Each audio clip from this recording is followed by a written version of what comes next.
आज आपल्यामध्ये फार कमी आहे. सगळ्यांना नमस्कार. नाशिककरांचा आवाज नाही आला का? जोरदार नमस्कार. कारण जेव्हा आपला आवाज जोरात निघतो ना तेव्हा 2 लाख येतात बघा.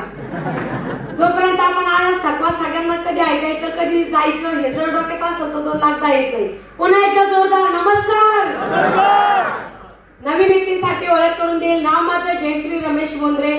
बघा जसं तुम्ही आज आलाय, मी बघितलं आता सरांनी वरती हात करायला पहिल्यांदा आलेली व्यक्ती, तर याच्यामध्ये आज पहिल्यांदा आलात आणि त्याच्यात बळजबरी आले असतील, बरोबर ना? कारण मला माहिती जे व्यक्ती पहिल्यांदा येतात ना तर ते सहज येत नाही, ते बळजबरीच येतात. आणि बळजबरी येत नाही त्यांना बळजबरी आणावं लागतं. कारण आम्हाला पण तेवढंच बळजबरी आणलेलं होतं. आणि इथं स्टेजवर जेवढे पण लोक येतात ना तर हे सगळे बळजबरी वालेच आहेत. म्हणजे तुम्ही ज्या आज आले तर खूप योग्य ठिकाणी आले. बघा आम्ही जेव्हा सुद्धा असा प्लॅन बघितला होता, ऍक्च्युली आमच्या दोघांचंही एज्युकेशन आमच्याकडे दोघांकडे डिग्री नसल्यामुळे पुढे नेमकं प्लॅन काय काहीच कळालं नव्हतं. जेव्हा आता माझी फॅमिली बोलत होते मी फक्त तोंडाकडे बघत होते, हे काय बोलतात, बरोबर की नाही? कारण बघा नंतर सरांनी एक वाक्य वापरलं होतं, कारण पैसा कमवायचा असेल तर एज्युकेशन पेक्षा आपल्याला आपल्या जिगर असावं लागतं. आणि जे जिगर जर असेल तर माणूस ध्येयापर्यंत पोहोचू शकतं. तर बघा आज तुम्ही सगळ्यांनी हा प्रोग्राम बघितलाय. काही लोकांना पटलं असेल, काही लोकांना पटलं नसेल, डोक्याच्या वरतून पण गेलं असेल. आमच्या या डोक्याच्या वरतून चाललेलं होतं. पण एक विचार केला होता मी आणि माझे मिस्टर, आम्ही गेले 10 वर्ष मार्केटमध्ये काम करत होतो. आणि 10 वर्षानंतर हा प्रोग्राम जेव्हा आम्ही बघितला त्यावेळेस आम्ही हा विचार केला की 10 वर्ष काम केलंय आणि 10 वर्ष काम करून ज्या हॉलमध्ये आम्ही गेलो होतो तिथं 50 रुपये पास होता, तो 50 रुपये पास सुद्धा आम्ही देऊ शकत नव्हतो. जर 10 वर्ष काम करून जर 50 रुपये पास आपण देऊ शकत नाही आणि इथं सांगितलं गेलं कमीत कमी 1200 आणि जास्तीत जास्त 2,10,000 रुपये. मित्रांनो आम्ही 2,10,000 साठी आलेलंच नव्हतो. 2,10,000 वर किती झिरो आहेत हे विचारलं असतं तरी समजलं नसतं. त्यामुळे 2,10,000 साठी आलेलं नव्हतं. फक्त वरचे 10,000 महिन्याला भेटले तरी पण चालेल. मी तर म्हणते असा विचार केला वरचे 2100 भेटले तरी सुद्धा चालतील. ह्या हेतूने हा बिझनेस स्टार्ट केलेला. भरपूर लोकांना माहिती, खूप लोकांनी युट्यूबला पण स्पीच ऐकतात. बघितलं तुम्ही आधी सर काय करत होते, मी काय करत होते. आम्ही आज विचार करतो की आम्ही आज कुठल्या लेवलला जाऊन बसलोय. एक चाटे कोचिंग क्लासेस मध्ये झाडू पोछा करणारी व्यक्ती, एक लोकांच्या घरी स्वयंपाक करणारी लेडीज, एक वेडीचं काम करणारा व्यक्ती. मित्रांनो जेव्हा आता आम्ही समृद्धीवरून येत होतो ना त्यावेळेस फिलिंग जाणवत होते मला माझं ते लाईफ कुठं होतं आणि माझं आजचं लाईफ काय. मित्रांनो जेव्हा मी समृद्धीवरून चाललो होता मला जर कधी माझ्या चेअरवर थोडं मागे यायचं असेल तर असं काही वर खटका बिटका काही नाही त्याला, फक्त हात तरी थोडं बटन दाबायचं प्रेस करायचं काम आहे. थोडं बटन प्रेस केलं का माझी चेअर मागे जाते, थोडं बटन प्रेस केलं का माझी चेअर पुढे जाते. मित्रांनो हे जे आज मिळालंय ना ते फक्त आणि फक्त मालकाची ताकदमुळे मिळू शकेल. मित्रांनो मी तुम्हाला एक मेसेज देईन, बघा ज्यांना असं वाटतं हे होईल का, ज्यांना वाटतं हे जमेल का, हे मी करू शकते का, करून तर बघा. जेव्हा मी एखादं ट्रेनिंग ऐकायचे आणि तिथं सांगितलं जायचं करून तर बघा, आणि जेव्हा ते करून बघितलं ना, करून बघता 56 लाख रुपयाचे BMW मध्ये बसलो. मित्रांनो करून बघता महिलांसाठी खास सांगेल आपल्यासाठी फार खरंच चान्स आहे. आपल्यावर विशेष लक्ष आहे कंपनीचं, मॅनेजमेंटचं, प्रवीणजी चंदन सरांचं. म्हणून तर आपल्यासाठी कामयाबी लेडीज काढले त्यांनी. नाही तर 8 वर्ष आपण असंही साजरा करतच होतो. पण विशेष लक्ष आपल्यावर आहे म्हणून आपण हे कामयाबी अचीव्हर लेडीज सुद्धा बनू शकतो. आपल्यासाठी चान्स आहे. 8 मार्च साठी आपण सगळे अचीव्हमेंट करून स्टेज पर्यंत पोहोचू शकतो. आणि ज्या आज आलेल्या महिला आहेत तर एक गोष्ट नक्की लक्षात ठेवा, आपण स्वतःचं अस्तित्व निर्माण करू शकतो. जर चुकून हा बिझनेस करण्यासाठी जर मी नाही बोलले असते आणि त्याच ठिकाणी काम करावं लागलं असतं, मी तर केलं असतं. पण माझी मुलगी मोठी आहे, मी माझ्या मुलीला सुद्धा माझ्यासोबत कामाला घेऊन गेले असते. पण एक डिसिजन माझ्या आयुष्यामध्ये किती बदल होऊ शकतो.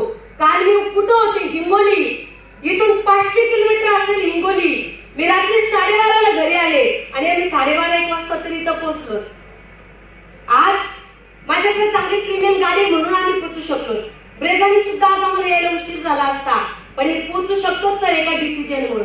आज जी नवीन महिला आलात ना, एक जर डिसिजन घेतला तर लाईफ मध्ये किती चेंजेस बनू शकतात. बघा घरी जर राहिलो ना आपण, कधी कधी मला माहिती मला करणारे महिला सुद्धा 2 दिवस काम करतात, 4 दिवस घरी राहतात. पुन्हा आपण म्हणतो चेक नाही आला, बरोबर की नाही. घरी राहिल्याच्या नंतर बघा माझं हे दुखतं, माझं ते दुखतं, बोट दुखतं, बोटाचं नख दुखतं, नाकापर्यंत जातो आपण. पण जेव्हा आपण कामाला सुरुवात करतो ना, तर त्यावेळेस काय दुखतंय हे म्हणायला सुद्धा वेळ राहत नाही. आणि जेव्हा काय दुखतंय हे म्हणायला वेळ राहत नाही ना, त्यावेळेस आठवड्याला इन्कम आल्याशिवाय सुद्धा राहत नाही. जो आपला वेळ जातोय ना, वेळ थांबेल, याचं काय चाललंय, त्याचं काय चाललंय, त्याचं काय चाललंय. बघा मला माहिती मालिका आपण बघतो, किती नाही म्हणलं तरी मालिका बघितल्याशिवाय राहत नाही. मी एकदा एका लेडीजला बघितलं, तिचे मिस्टर डीमार्ट मध्ये सामान घ्यायला गेले, ती बाहेर मोबाईलवर मालिका बघत होती. मी म्हटलं बापरे, किती वेळ काढावा लागतो या सगळ्या गोष्टीसाठी. बघा आज जर आपण मालिकात बघितलं तर बघा, एखाद्या वेळेस जेवण करता करता जर बघितलं ना, तुम्ही हसत असते ते बघून. मला त्या सगळ्या गोष्टीचं नाटक वाटतोय. कारण जेव्हा आपण बघतोय मालिका तुम्ही कंटिन्यू बघा, पिक्चर मध्ये कंटिन्यू बघा, हा याच्या सोबत किंवा त्याच्या सोबत, या सोबत हा याच्या सोबत किंवा त्याच्या सोबत, आणि दुसऱ्या दिवशीचा भाग बघूच तर आपल्याला टेन्शन, हा राहील कोणासोबत. मला असं वाटतं त्या गोष्टीकडे लक्ष न देता माझं महाराष्ट्राचे प्रोडक्ट काय काय काम करतात, माझं मी जर बीवी मॅच केल्याच्या नंतर मला किती इन्कम येऊ शकतं, मला किती चेक येऊ शकतो. कारण एक महिला सुद्धा जर एक डिसिजन घेतला तर ती तुझा अख्खा खानदान पलटण्याची ताकद तिच्या एका डिसिजन मध्ये. मी सुरुवातीला डिसिजन घेतला, पण माझी ही आता माझा जो मुलगा आहे, माझी जी मुलगी आहे, यांच्या आयुष्यात ऍडजस्टमेंट नाव हे मी अजिबात ठेवलेलं नाही, बिलकुल नाही. काल मला सहज फोन केला, आई आम्हाला पिक्चरला जायचंय, म्हणलं बिंदास जा. आई आम्हाला हे खायचंय, मी तसे बिंदास ऑर्डर करा. आई आम्हाला फिरायला जायचंय, मी तसे बिंदास करा. कारण का, जे काम मी करत होते हे काम मला माझ्या मुलांना करू द्यायचं नव्हतं. म्हणून अनंत अडचणी माझ्या जीवनात सुद्धा आल्या. त्या अडचणीला मी तोंड देत गेले, ह्या अडचणी मी बाजूला ठेवल्या आणि फोकस फक्त बिझनेस बिझनेस बिझनेस. मित्रांनो, सरांनी सांगितलं ना, प्रत्येक नासात, मी म्हणते प्रत्येक रक्तात लाईफस्टाईल पाहिजे हो. पैसे आल्याशिवाय राहत नाही, पैसे आल्याशिवाय राहत नाही. पैसे पाहिजे ना तर रक्तात लाईफस्टाईलच पाहिजे. माझं रोज हेच असतं, उद्या कुठं जायचं, उद्या कुठं जायचं, उद्या कुठं जायचं. आपण जर घरी राहिलोत ना, आपल्या सोबत आलेल्या लोकांचे जर जीवनात परिवर्तन करायचं असेल ना, आपण घरी न थांबता आपण बाहेर थांबा, त्यांच्या सोबत थांबा. मला एक दिवस घरात फार जड जातो.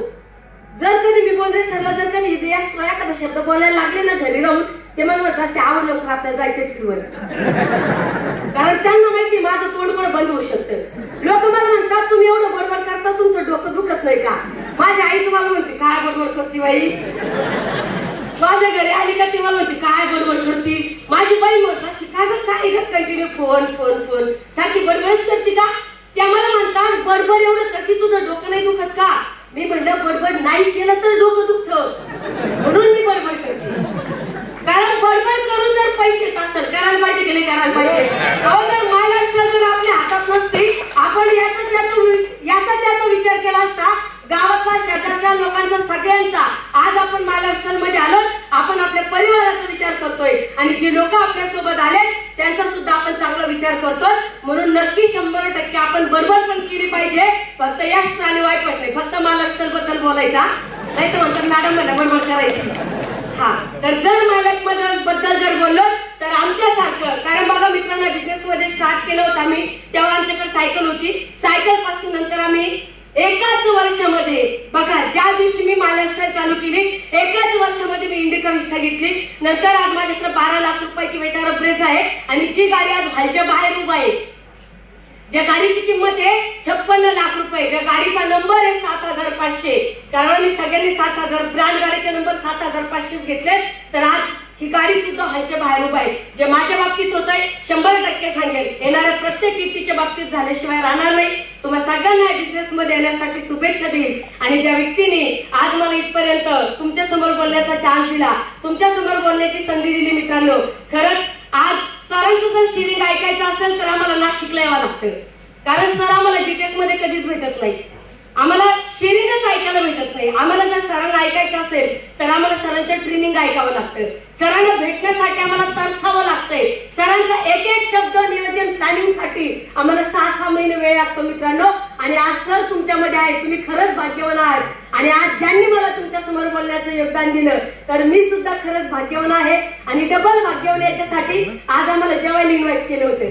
आम्ही घरी जाऊन जेवण करून इथपर्यंत पोहोचलोय. ते आमच्यासाठी अमृत होतं मित्रांनो. कारण गुरुच्या घरचं अमृतच असतं की नाही.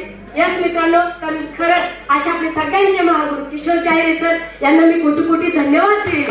आणि त्या व्यक्तीने मित्रांनो आज एवढं शिकवलं घडवलं, त्या बिझनेसला एक स्टेज लाईक बनवलं. असे डायनामिक इलेक्शन मध्ये फर्स्ट डायमंड व्यक्तिमत्व प्राध्यापक माणिकजी जाधव सर यांना मी कोटी कोटी वंदन करेन. आणि तुम्हाला सगळ्यांना बिझनेस मध्ये येण्यासाठी शुभेच्छा देईल. Okay, wish you all the best. जय हिंद, जय महाराष्ट्र आणि फक्त महाराष्ट्र.